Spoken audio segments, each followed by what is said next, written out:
আল্লাহর আদেশ, আল্লাহর অর্ডার, আল্লাহর আদেশ, আল্লাহর অর্ডার অমান্য করা মহা পাপ, বড় পাপ। এই জন্য কেউ যদি সুদ খায় তবুও সালাত আদায় করতে বাধ্য, কেউ যদি ঘুষ খায় তবুও সালাত আদায় করতে বাধ্য, কেউ যদি অন্যায় কাজে লিপ্ত থাকে তবুও সালাত আদায় করতে বাধ্য, কেউ যদি নেশাদার দ্রব্য পান করে তবুও সালাত আদায় করতে বাধ্য। নেশাদার দ্রব্যের অজুহাতে, সুদের অজুহাতে, ঘুষের অজুহাতে, হারাম ইনকামের অজুহাতে সালাত বাদ দিতে পাবে না। আর ওর গুনাহের কারণে ওর সালাতকে ছোটও করা যাবে না। কি জন্য?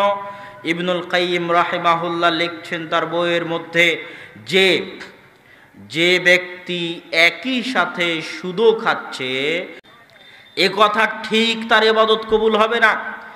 কিন্তু ও যদি সুদ খাওয়ার পাশাপাশি সালাত আদায় না করে তাহলে ওর দুটো গুনাহ, একটা তো সুদ খাওয়ার গুনাহ, আর একটা হচ্ছে সুদ খাওয়ার চাইতে বড় গুনাহ সালাত ছেড়ে দেওয়া।